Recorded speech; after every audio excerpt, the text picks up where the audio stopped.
Geoff Prudence is an instantly recognisable leader in the FM sector, with a varied career spanning transport, infrastructure, finance, and the public sector. Geoff is passionate about leading change and business transformation, and driving improved standards for delivery in the built environment. Geoff recently stood down as the long-standing chair of the CIBSE FM Group, so we met up with him to ask about his career story and what the future holds. Please introduce yourself and tell us about your career history and highlights. Hello, I'm Geoff Prudence. Succinctly, I'm very proud of rising from an apprenticeship right through to leadership positions and ended up as a director.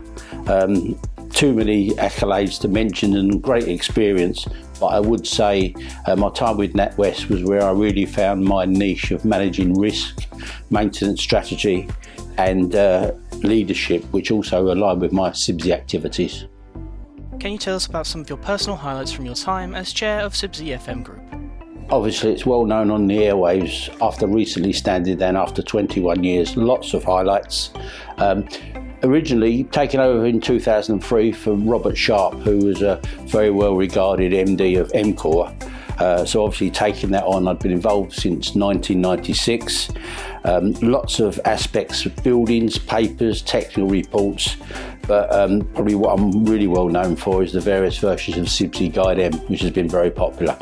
Speaking of the development of CIBSE Guide M, what was the process like for you? Interesting. I'm very proud to say that I've been involved with all the versions of Guide M since 1995. The last two were particularly good, but this time we were asked by CIBSE to do it, and they were looking for a light touch review that would be about 6 to 9 months. Joe Harris and I said, well, if we're going to do it, we're going to do a proper review, because it's not only legislation, but there was all sorts of other aspects of change, such as sustainability, the Building Safety Act, etc.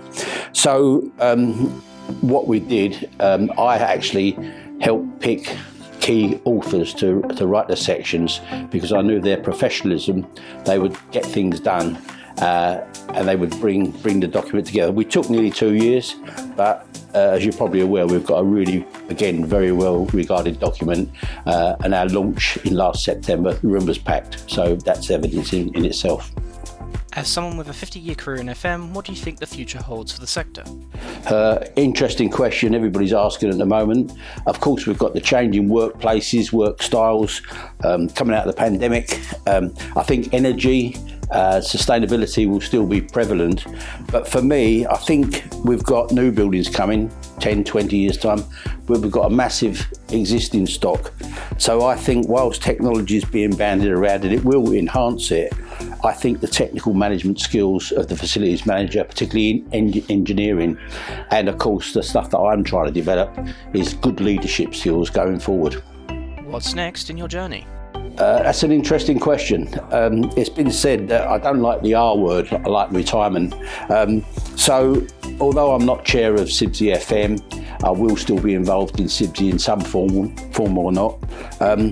I will like to continue my consultancy, my paid and my supportive free leadership development for people, but also a lot more around business support and industry support with that consultancy, which is quite interesting. And of course, I like, even at this stage, a lot more life balance for my wife, my family time, and some of my hobbies, including collecting vinyl records, music and playing drums.